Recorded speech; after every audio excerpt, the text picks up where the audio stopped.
começar, a gente vai sortear aqui daqui a pouco. Depois desse começo, as chapas se revezam e começam a responder as perguntas. O segundo bloco vão ser perguntas das entidades e instâncias do campus. Então vai ter perguntas do CAAC, da Câmara de Extensão, da Câmara de Graduação, Câmara de Pós-Graduação, colegiados tais, o departamento, da empresa júnior e do NAC. O terceiro bloco é aberto a todos. Perguntas, sempre pergunta 30 segundos para saber o objetivo, para dar chance dos candidatos a responderem uma número de perguntas. Resposta a 3 minutos. Então, esse é o terceiro bloco. Até chegar a 1h50 de debate. A gente está começando o debate no meio-dia e 45. Então, isso vai até 2h35. Né? Quando chegar esse momento, a gente interrompe as perguntas do terceiro bloco e passa para as considerações finais das chapas. Ok? Tudo bem, pessoal? Então, o primeiro passo, vamos sortear aqui. Eu fiz 2 chapéuzinhos, um escrito primeiro e outro escrito segundo. Quem começa? Cláudia. A professora Cláudia vai comandar ali o tempo. Entrega uma coisinha para eu achar.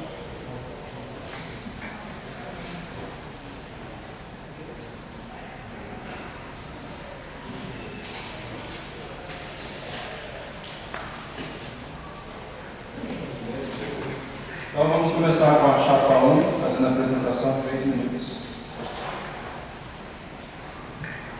Boa tarde a todos e todas, muito obrigada pela presença de todos vocês, obrigada professor Pedrinho, professora Cláudia, por estarem nos ajudando aqui a organizar esse debate tão importante para este momento que nós estamos vivendo.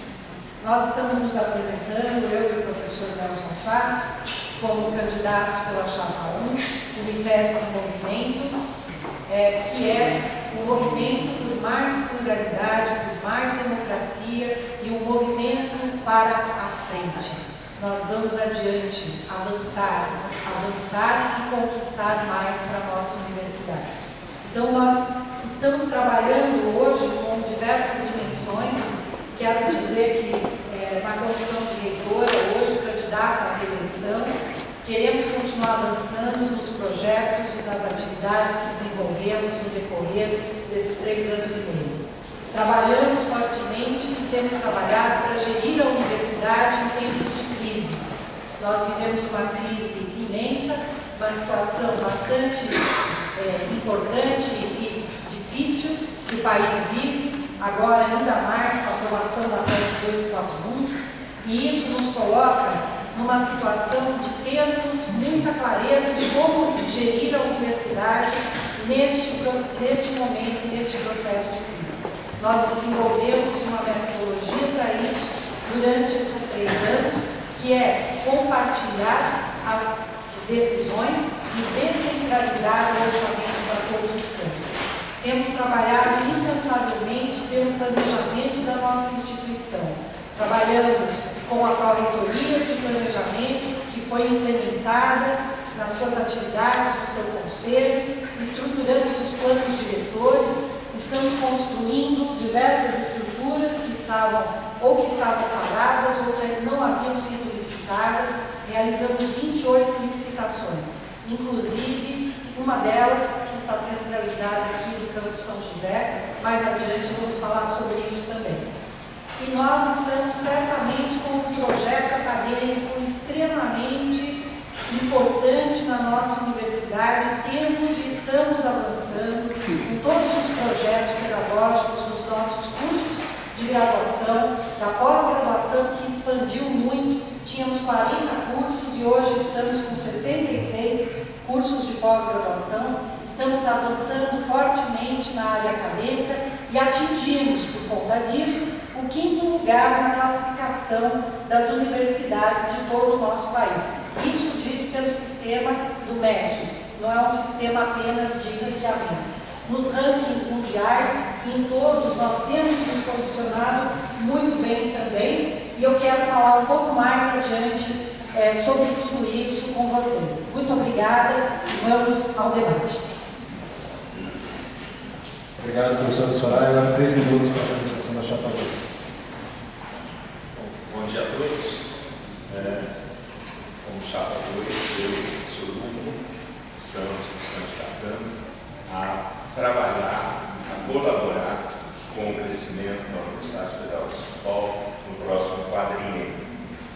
A gente agradece a oportunidade desse debate, agradece a organização feita pelo campus, São José dos Campos, agradece especificamente ao Pedrinho e à Cláudia, que hoje à frente da administração está nos propiciando este momento. Sem dúvida nenhuma, pensar na gestão da universidade neste momento, por um quadriênio, implica em olhar para a universidade pública no atual momento político, econômico do país. Hoje não dá para a gente imaginar como vai ser a reitoria no próximo quadriênio se não olharmos em toda a atenção para a crise que se coloca para a universidade. A crise que já vinha colocando para a universidade medidas quase impossíveis de ser alcançadas, mas que agora ela avança no sentido de uma possível PEC 241 a ser aprovada, que significa novos cortes, novos desafios, especialmente para a Universidade Federal de São Paulo e, junto com ela, para as universidades públicas federais, que optaram pela expansão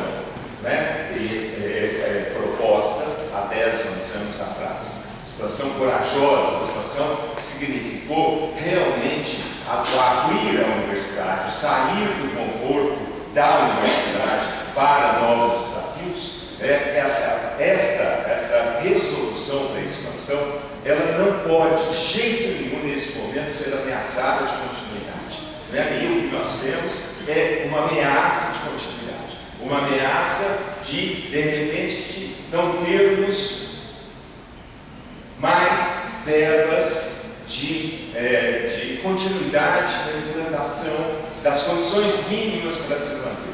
É com essa preocupação inicial de defesa intransigente da universidade pública, hoje ameaçada, que a gente propõe a conversar sobre como olhar internamente para a universidade, por um discurso menos político, menos de continuismo, mas um discurso de efetivamente avançar com propostas. Obrigado, professor Nilton. Bom, agora vamos começar o segundo bloco de perguntas das entidades e instâncias. A primeira pergunta é do CAAC, eu vou convidar o Vinícius a fazer a pergunta. E como eu disse, cada pergunta são 30 segundos. A gente está com o microfone só.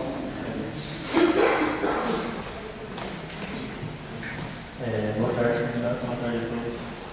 Diante do cenário do país, possível aprovação da PEC 241 das dificuldades únicas do nosso ICT, somente no turno, um assunto que nos preocupa é a permanência estudantil e a consolidação do ICT.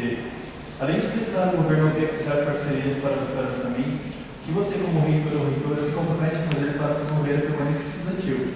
E ainda mais, auxiliar a jurisdição a oferecer serviços básicos e essenciais, como o funcionamento regular da biblioteca, que não atende principalmente no turno, transporte municipal de qualidade, falta de docentes e técnicos, e estruturas estudantis, como a Casa do Estudante ou o CCE, e também acadêmicas, como laboratórios e balcão de engenharia.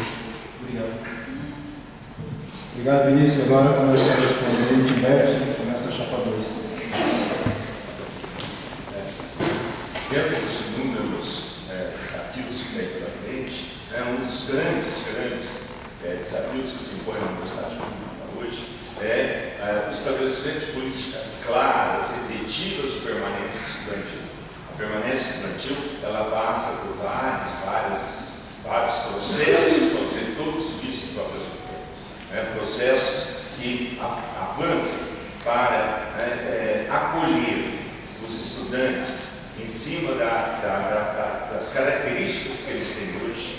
Isso passa por políticas de permanência estudantil mais claras, efetivas, e que sejam possíveis de serem enfrentadas mesmo no momento de crise, apontando claramente o desafio que, se elas não forem garantidas, se não tivermos uma atitude mais firme de colocar para todas as instâncias que estamos perdendo estudantes, de cada 10 estudantes, 3 estão nos abandonando, de que temos estudantes sem condição nenhuma de permanência da universidade, se não avançarmos com um diagnóstico mais claro disso, nós não temos progresso.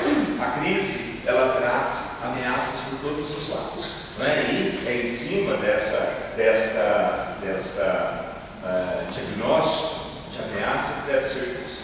Permanência estudantil passa, combate à evasão. Não podemos simplesmente estar com dados numéricos que estamos com 30% de evasão. Precisamos ativamente ter projeto institucional de mapeamento do porquê estamos perdendo 3 estudantes em cada vez. Precisamos ver metas a partir do diagnóstico do que fazer para não perdermos mais 3 estudantes em cada vez. Passa por condições de infraestrutura de acolhimento ao estudante. Passa pela moradia estudantil. Temos que ir para além do discurso político de que a moradia está sendo pensada. Temos que ter metas mais claras, não é? De bater na porta de quem nos mantém. Não é? Temos que abrir possibilidades de busca de novas parcerias. Senão o momento de crise vai nos inviabilizar. Temos que avançar, do ponto de vista de permanência estudantil, por aprimoramento de todas as políticas garantidas até esse momento e que começam a ser ameaçadas. Né? Garantias de auxílio, garantias de creche, as políticas todas que tem e ameaçadas nesse momento. Temos um trabalho enorme de busca, né, por soluções. Não podemos, mais uma vez, postergarmos. No mínimo, nós temos que chegar aos órgãos e colocar a situação grave que estamos passando. Obrigado, Japão. Vinícius, nós temos que continuar, e não é continuismo, porque nós sabemos e temos um planejamento para realizar o que nós estamos realizando. Temos que avançar, temos que continuar avançando. Nós temos hoje um PNAES, que é o Programa Nacional de Assistência Estudantil, que chega a cerca de 10 milhões. Isso é insuficiente para os auxílios de transporte e de moradia e creche, mas também, principalmente, o restaurante universitário. Nós mantivemos o subsídio ao restaurante universitário, apesar de todas as dificuldades orçamentárias que nós tivemos, porque nós consideramos que é uma política universal. Nós temos que continuar com o planejamento, não se trata de pensar uma moradia, como foi dito aqui, se trata de um planejamento. Nós temos um concurso público que foi feito para a moradia do Campo São José, e nós temos um terreno, e quando tivermos orçamento, nós vamos construir essa moradia. Estamos lutando por mais orçamento. Estamos lutando com a prefeitura, porque a política de creches é com a prefeitura, não é com a Unifesp, mas vamos trabalhar em parceria. Estamos trabalhando pelo transporte, que é também uma política municipal. Você se lembra, tivemos e atuamos aqui junto ao prefeito para termos mais transporte para o parque tecnológico. Vamos continuar fazendo isso. E vamos continuar trabalhando para termos mais orçamento, porque não se trata de ter apenas de pedir. Nós estamos trabalhando para ter mais orçamento. Junto aos reitores das universidades federais, nos posicionamos claramente no ano passado e este ano, em relação aos cortes orçamentários. Desde 2014 estamos vivendo um corte orçamentário. Não é de hoje. Nós estamos nos posicionando firmemente junto ao governo federal, junto ao MEC, junto ao planejamento, junto aos parlamentares. Estamos atuando em 2 frentes parlamentares, uma estadual e outra federal, que estão nos ajudando a fazer a interlocução na defesa da universidade pública de qualidade.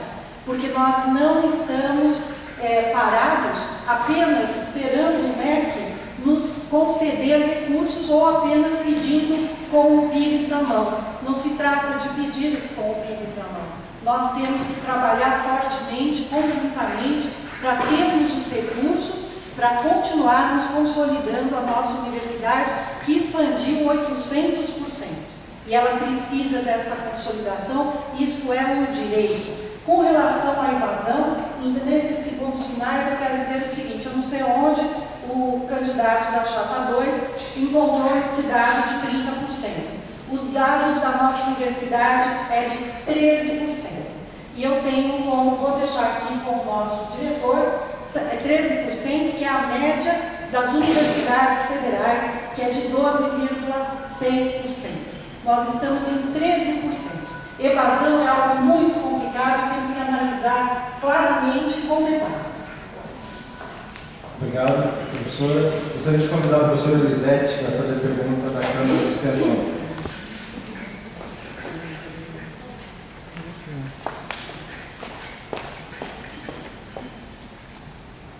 Boa tarde a todos.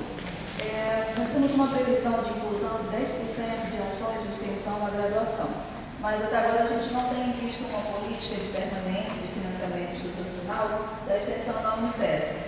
Eu gostaria de saber qual seria a posição dos candidatos em relação a essa questão.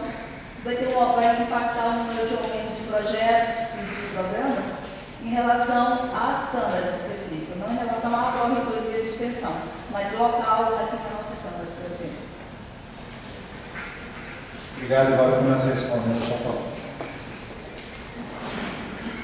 Professora Elisete, nós temos uma pró-reitoria de extensão que no decorrer da nossa gestão se transformou e se fortaleceu como uma pró-reitoria de extensão e cultura.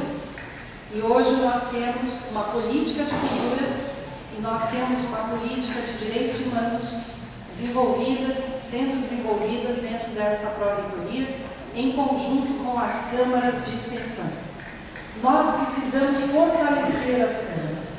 Infelizmente, anteriormente, no estatuto anterior, as câmaras tinham sido esquecidas. E nós agora regulamentamos a presença, está hoje dentro do nosso estatuto, todas as câmaras de extensão, de pós-graduação e de graduação. Com isso, nós estamos criando maior institucionalidade e estamos também empoderando as câmaras de extensão e cultura para que elas desenvolvam os seus projetos. Que projetos podem ser estes? Nós estamos descentralizando recursos para as câmaras, não sei se a senhora tem conhecimento, para que as câmaras possam desenvolver os seus projetos, além dos editais de cultura. Da semana, Unifesp Mostra Sua Arte, que tem, inclusive, uma programação bastante intensa neste campus, felizmente, isso é muito importante. E temos também trabalhado para termos os convênios na área de extensão, porque os convênios de estágio, os convênios de extensão com parceiros públicos ou privados, que têm uma necessidade ou que possam nos ajudar a desenvolver os nossos projetos de ensino, pesquisa e extensão. Então, a Câmara de Extensão será fortalecida muito mais neste próximo período. Com relação aos estágios, nós desburocratizamos a assinatura e estamos descentralizando, ao contrário do que é dito desta gestão, que nós centralizamos as coisas, não, ao contrário, nós descentralizamos recursos, procedimentos, a parte administrativa e agora acabamos de descentralizar a Câmara de Convênios e os convênios para estágios. Nós estamos já neste processo que é extremamente importante para o campus decidir, para a unidade universitária decidir quais são os projetos de extensão, de ensino e de pós-graduação que o campus deseja executar, sem que tenha a necessidade de ter assinatura pela reitoria. Então, isso é um passo muito importante que estamos dando e precisamos continuar consolidando. Obrigado, professor. Bom, está sendo levantado pela Câmara de Extensão deste campus, traz um ponto extremamente relevante para a Unifesp hoje, quando a gente pensa que pode avançar numa gestão menos centralizada. o excesso de centralização que tem hoje caracterizado a gestão tem impossibilitado que a autonomia local seja mais vista, que a autonomia local seja mais aproveitada, que as ideias que surgem das instâncias locais, levando em conta as características locais para cada uma das atividades de Câmara, pudesse ser melhor trabalhada e a reitoria tomasse uma posição mais de facilitadora, de mediadora, de incentivadora, de desenvolver um protagonismo na instituição que discutisse aquela área, né, e possibilitasse o crescimento local. Não é isso que tem acontecido. O que nós temos são políticas hoje muito centralizadas nas pró-reitorias. As atividades que têm ocorrido, que seria para avançar a discussão, por exemplo, da extensão da universidade, as poucas que ocorrem lá na Serra Madureira. Lá na Serra Madureira a gente sabe que a gente não consegue, né, fazer com que aquela discussão tome a dimensão que deveria tomar. Então não é com uma política centralizadora de pró-reitorias que a gente avança. O momento é de descentralização real, não é de estamos ou vamos descentralizar mais, é de perceber, né, que a forma como está, ela não avança na discussão do protagonismo de cada uma das câmaras. Acho que a extensão universitária é uma coisa que nós precisamos trabalhar muito na universidade. Precisamos trabalhar muito a discussão, né, desde realmente que extensão universitária vamos ter, respeitando cada campus, até que proposta nós temos para cumprir a legislação e incorporar 10% da carga horária em extensão universitária. Essa discussão está, praticamente não começou. Essa discussão está engatinhando. Essa discussão às vezes se apresenta como vamos criar uma disciplina de extensão. Ora, gente, é assim que vamos avançar do ponto de vista de política de extensão? Então, eu acho que é um pouco isso. Estágio não é extensão. Estágio é outra necessidade urgente de a gente olhar, mas não é extensão. Obrigado. Agora a pergunta da Câmara de Graduação, do professor Álvaro, que é o presidente, ele não pode estar presente porque está numa reunião na reitoria. Então eu vou ler a pergunta da Câmara de Graduação. Nosso campus apresenta demandas de infraestrutura e recursos humanos para a expansão de nossos cursos de graduação, notadamente os de grande procura, bem como necessidades pontuais para a melhoria dos atuais cursos vigentes. Entretanto, em face à atual crise econômica do país, como lidar com a atual falta de recursos para concretizar esses objetivos? Começa respondendo o chapador. Bom, a gente sempre fala, e é isso mesmo, né, que a atividade primeira da universidade é a graduação. É a graduação que mantém, né, a essência da universidade, que é o seu compromisso com a formação de pessoas. E a graduação nem sempre, às vezes, é vista e valorizada com a importância que ela tem, em função, às vezes, de outras demandas, de outras colocações. Então, primeiro, a necessidade de valorizar e dar à graduação o protagonismo que ela tem dentro de uma universidade. Daí a minha insistência com a evasão. E os dados que estão divulgados é isso mesmo, inclusive olhando de 20 por aqui, que é o campo de São Paulo, até próximo de 40. Esses são os dados que são colocados, como de repente vira 13%. Então, eu acho que essa situação da graduação, ela é um ponto de partida. É claro que a graduação demanda, e demanda muito, o cuidado, tanto de infraestrutura de recursos humanos. A crise nos ameaça, tanto com relação à infraestrutura como a recursos humanos. Com relação a recursos humanos, temos que continuar avançando e avançar num mapeamento geral, não é um censo só de quantos técnicos administrativos tem na instituição, onde eles estão, mas um mapeamento, um diagnóstico real. Como é que hoje a instituição está em relação a servidores. E em cima desse diagnóstico, fazer uma projeção disso. Nós não temos nenhuma projeção de como precisamos avançar com relação a uma política de recursos humanos. E essa política de recursos humanos passa por necessidades prementes da própria graduação. A graduação, ela nos traz desafios de avançarmos. Uma universidade de qualidade, ela avança quando ela é vista como qualidade na pesquisa, qualidade no ensino, não é? Qualidade na sua relação com a sociedade, qualidade com a sua relação com o seu entorno, não é? E nesse ponto, a graduação é uma mola fundamental.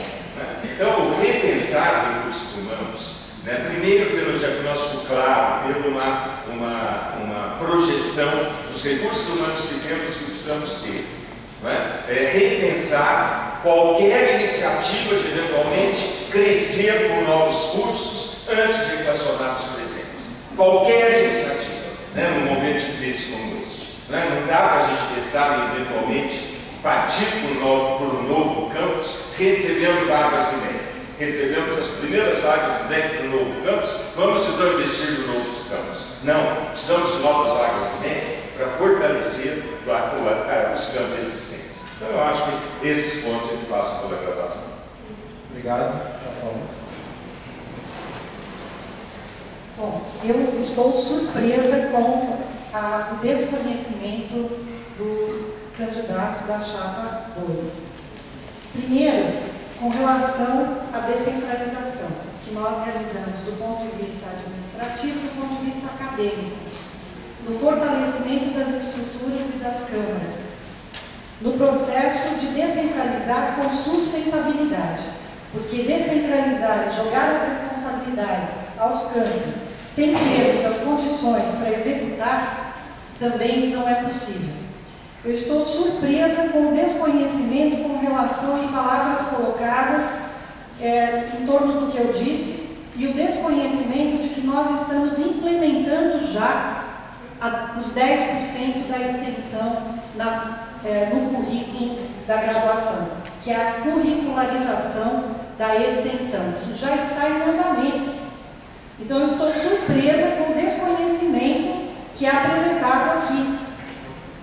Eu pergunto se há propostas.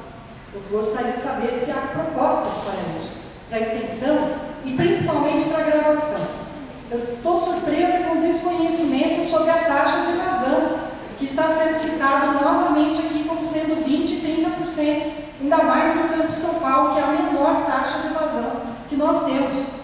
Então é preciso se fundamentar com os dados concretos da nossa instituição, que nós temos em média 13% de evasão, na média. Depois temos que avaliar, curso a curso, as razões e as causas da evasão, que nós podemos apresentar detalhadamente se for o caso. Eu quero também falar que nós somos o quarto em taxa de sucesso. Isso não é dado da Unifesp, isso é dado do Forplad, é dado da Andifes, em que a Unifesp é quarto lugar em taxa de sucesso. Sucesso na graduação. Então, eu acho que está na hora de nós enaltecermos a nossa universidade, principalmente num momento de crise como este, que nós estamos vivendo. Levantar a nossa universidade, que tem muito, que está realizando muito, e nós vamos continuar realizando. Com relação ao RH, nós temos, sim, um censo que será apresentado ainda este mês e um projeto de dimensionamento do quadro. E temos trabalhado fortemente junto ao MEC para que nós tenhamos a recomposição, inclusive como aconteceu aqui neste campus. Nós tivemos 8 vagas novas de docentes, vagas novas, que estão em concurso ou já estiveram. Então, nós estamos sim trabalhando para recompor os quadros de docentes e técnicos. Obrigado, professor. Eu gostaria de convidar o professor Renato Martins, que vai fazer a pergunta da Câmara de Pós-Graduação e Pesquisa.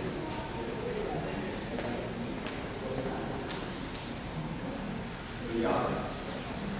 Tendo em vista, infelizmente, o provável inviabilização do campus Zona Leste, pelo menos a curto prazo, por parte do governo federal, e dado que a Unifesp recebeu alguns cargos de técnicos e de docentes para futuro uso em tal campus, não seria o caso de redistribuir essas vagas entre os atuais campus, contribuindo assim para o fortalecimento dos atuais programas de pós-graduação e graduação, e também dar um certo alívio à grande ineficiência de tais como acontece aqui no ICT?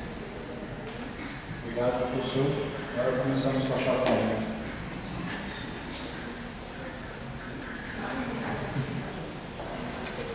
Professor, nós tínhamos feito, a nossa universidade se comprometeu com um processo de expansão que foi anterior a esta gestão.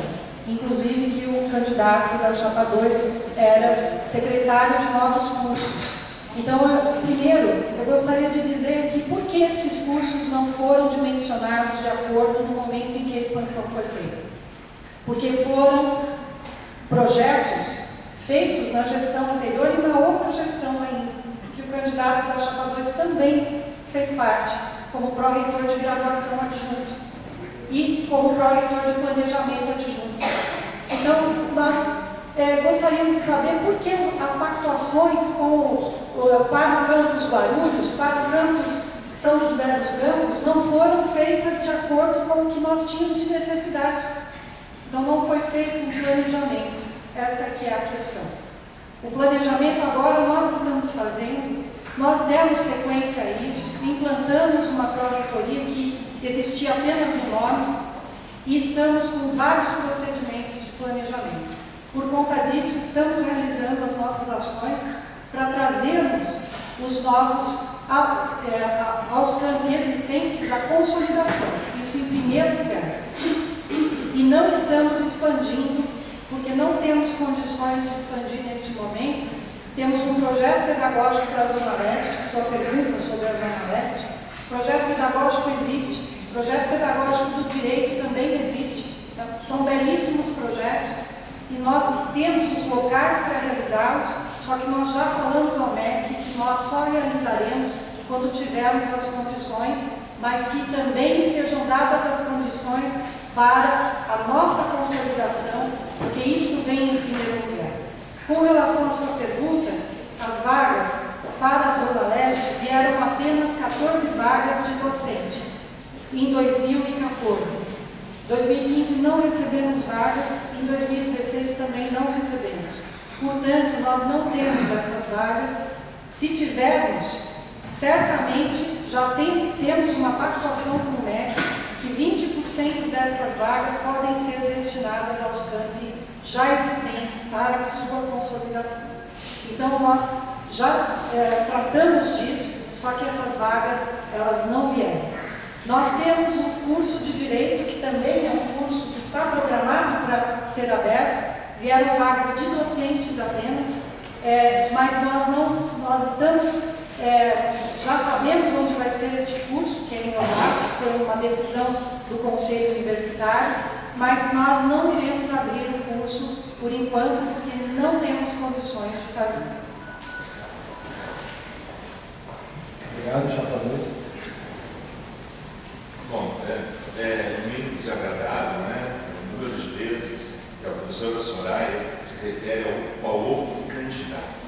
Né? O candidato da chapa 2 fala isso, fala aquilo, mostra isso, acho que no mínimo deselegante, mas acho que faz parte. Em relação à Zona Leste.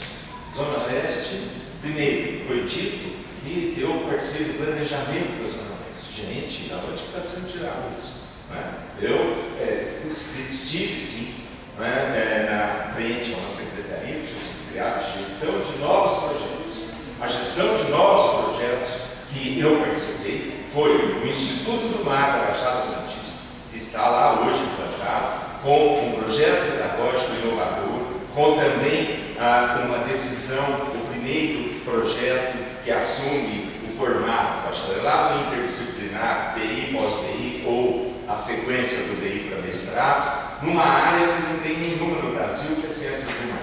Esse foi um dos. O outro foi o curso de Direito, curso de Direito que tinha um projeto pedagógico pronto, não é? Curso de Direito para o qual o MEC já terminou-se a gestão anterior com vagas, né? Essas vagas eu não sei onde elas estão, não é? Mas com vagas, que essas chegaram, não é? Do curso de Direito. Isso não foi o que eu participei, né? Eu não participei de nenhum movimento naquela hora de pensar já no projeto de campus frente a tanta necessidade que a gente tinha dos campos já instalados. Para mim, Campus Zona Leste é um projeto que deve ser cuidado, vamos continuar cuidando, mas ele não é prioridade nesse momento. Ele não pode ser. Se, eventualmente, tivermos já pactuado recursos humanos, seja de docentes e técnico-administrativos, pactuado, né, ou se tiver chegado à universidade, nós temos dito que não chegou, mas pactuado, né, vamos repactuar também. Neste momento, não é a prioridade institucional. Neste momento, temos outras prioridades institucionais para pactuar com o Ministério da Educação o crescimento da nossa universidade. Não é? Situações se colocam como desconhecimento, não é? Ou colocações outras, não é? No mínimo é uma estratégia utilizada nesse debate hoje. Né? Esse debate hoje acaba querendo desvirtuar pontos que estão sendo colocados, né? Que estão sendo apontados como necessários, como urgentes, né? Em pontos que já está sendo cuidado. Gente, não avançou ainda. Eu gostaria de saber se neste campus avançou, né, uma política de incorporação dos 10% da extensão. Onde poderia ter avançado isso? Obrigado. Agora a próxima pergunta do colegiado dos técnicos administrativos em educação do campus, e foi pedido que eu desse a pergunta. Caso seja aprovada a PEC 241, quais ações poderão ser tomadas a fim de contornar a depreciação das remunerações digitais em jornadas de 40 horas, em virtude do possível e provável congelamento de seus rendimentos? Alguma outra ação poderia ser tomada para manter o quadro de servidores? Essa começa respondendo a chapa 2. Hoje, infelizmente, né, a gente tem que estar em todos os momentos, às voltas, com as possíveis consequências que a gente pode ter com a aprovação desastrosa de uma PEC 241 na Universidade Pública.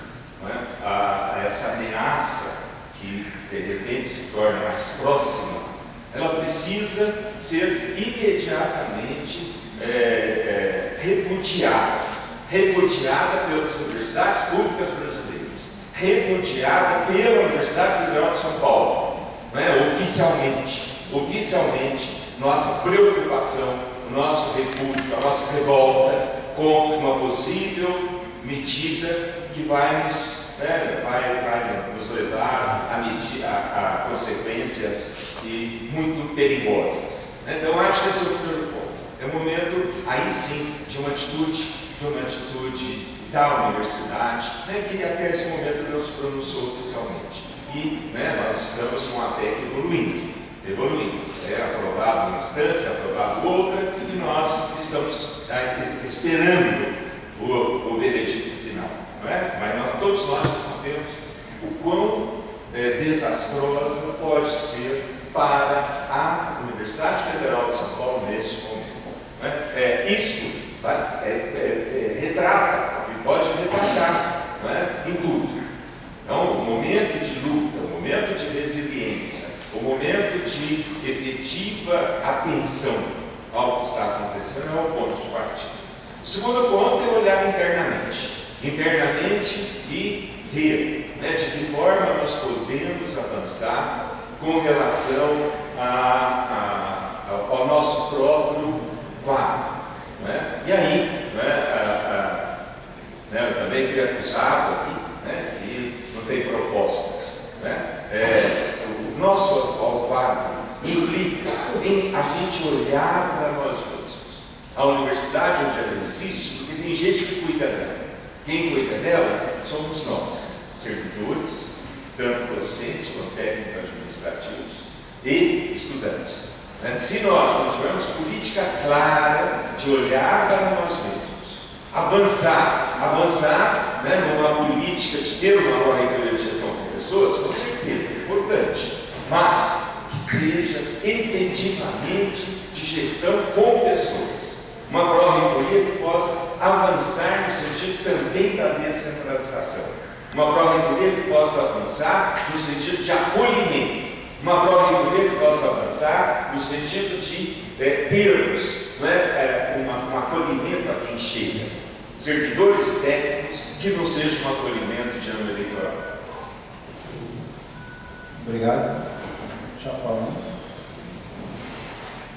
Bom, depois sou eu que estou acusando. É realmente bastante interessante isso, né? Ano eleitoral, nós fizemos acolhimento, mais uma vez, desconhecimento do senhor candidato da chapa 2, que eu acho que chamá-lo de candidato não é nenhuma ofensa. Então, por favor, não distorçam o que eu estou falando, que eu acho que nós não vamos avançar dessa forma. É muito claro que nós fizemos acolhimentos em todos os anos, em todos os concursos, realizamos concursos, 3 concursos durante a nossa gestão. Foram 1.173 técnicos que entraram na nossa instituição nesses 3 anos.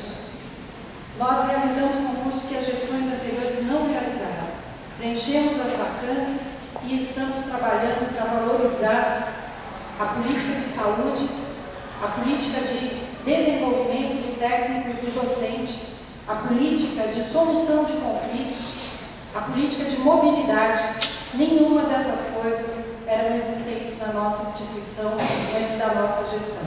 Nós criamos uma pró-reitoria de gestão por pessoas que tem apenas 2 anos de idade e está avançando na implementação das suas políticas para valorizar os nossos técnicos, para valorizar os nossos docentes.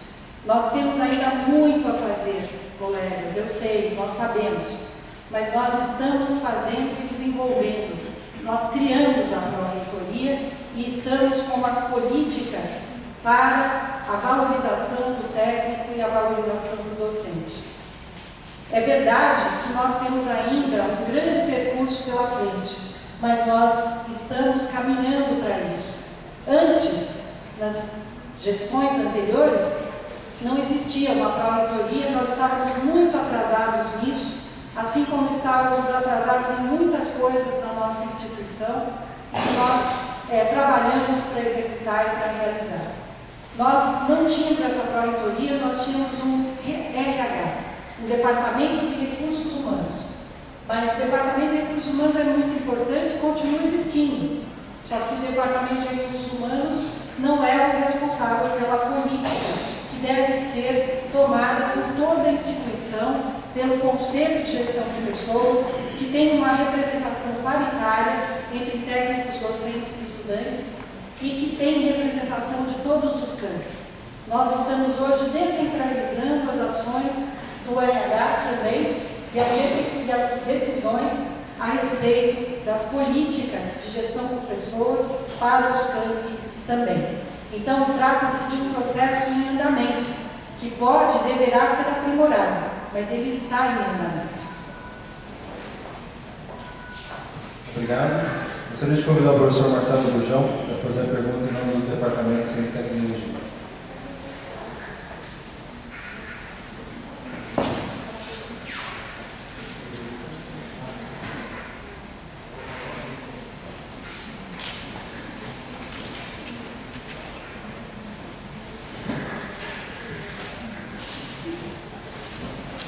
Boa tarde.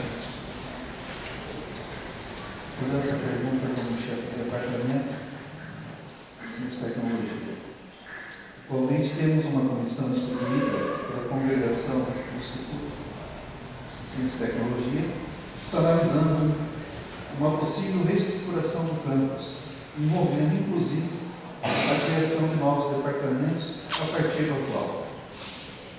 Qual a percepção dos candidatos acerca desse assunto, caso, eventualmente, esse tipo de reestruturação chegue para análise no consulto durante a sua gestão? Obrigado, João. Agora começamos com a chapa.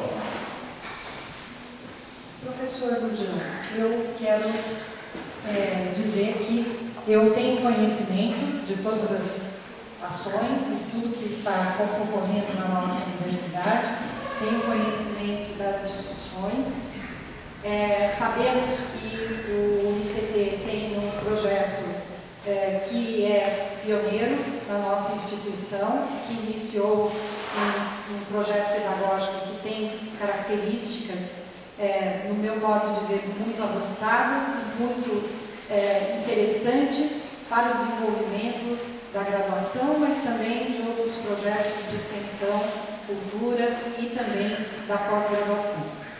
Esse projeto é bastante intenso, está sendo formulado já há algum tempo. O ICT agora chega ao 10º ano no ano que vem e nós estamos acompanhando tudo isso desde a criação da expansão da nossa universidade. Como os senhores sabem, eu estive conselheira do Conselho Universitário durante 12 anos, conselheira eleita, sempre entre os primeiros, representei nossa categoria de uma forma com muito orgulho, me sentindo extremamente conectada com os desejos da nossa instituição e da nossa categoria. E hoje, mais 3 anos como reitora. Eu entendo que o campus tem o seu processo de amadurecimento, de desenvolvimento, e penso que o campus tem condições, sim, de discutir o seu projeto, de avançar nesse projeto, e nós apoiaremos as iniciativas que vierem da maioria, do consenso, vindas da congregação do ICT.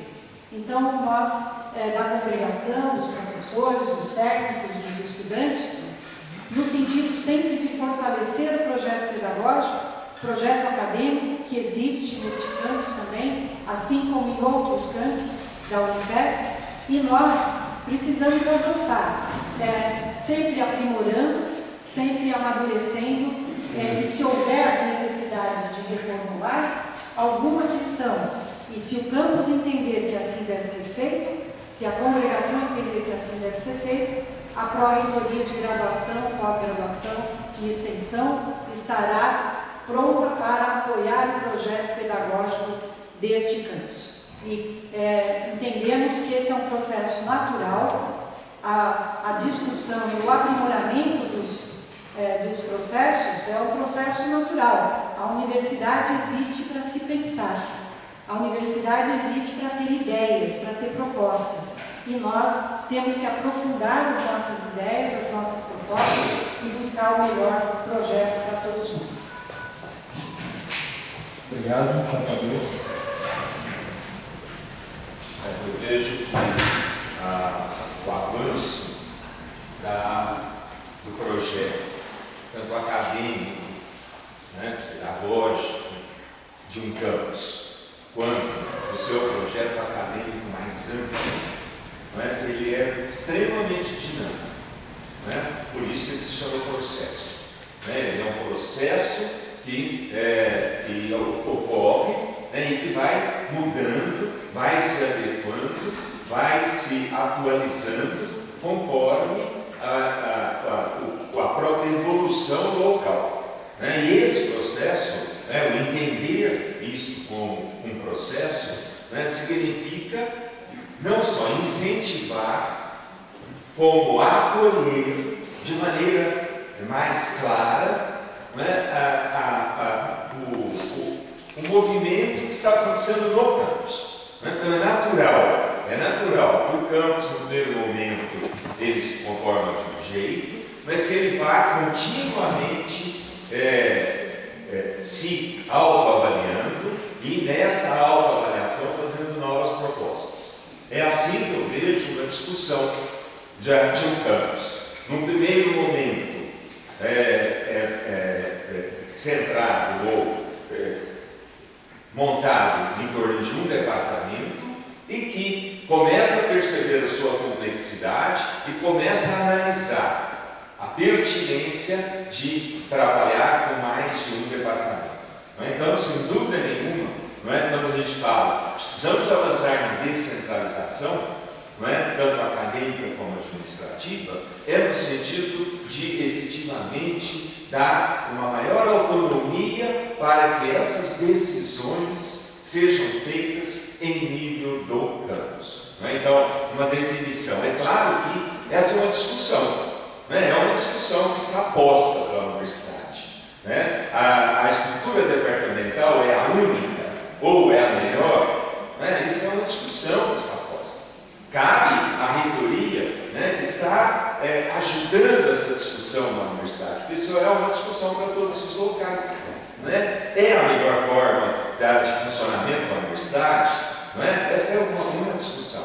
Né? Se a gente for por aí, né, é melhor a gente criar novas estruturas desse tipo, ou num determinado momento vamos pensar, existem outras possibilidades? Né? Essa é uma discussão que perpassa pela discussão da universidade, né? E que a gente tem que estar aberto à discussão dela no instante. Então, olhar para esse processo significa, mais uma vez, respeitar a autonomia, não é, local. Não é? Sem dúvida nenhuma, não é? O acolhimento deve ser um acolhimento total, não é? Do que foi tirado.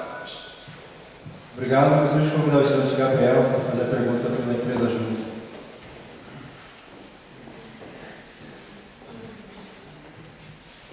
Boa tarde. Bom, recentemente saiu na Folha de São Paulo que a Unifesp ficou em quarto lugar como pesquisa e 87º como mercado. A respeito dessa discrepância, eu queria levantar 2 pontos. O primeiro é o não incentivo dos alunos a fazerem estágio desde o início da faculdade, somente no último ano, principalmente os estágios de férias. E o segundo é a respeito do convênio com as empresas que elas entravam para pegar o estagiário. Nós temos casos de alunos que já atrasaram 2 meses no início do estágio por conta do convênio, e empresas que desistiram de pegar estagiário por conta do convênio. Qual a posição de vocês a respeito disso? Obrigado, Gabriel. Nós estamos agora com a chapa 2. Gabriel, a gente teve a oportunidade agora nesse sábado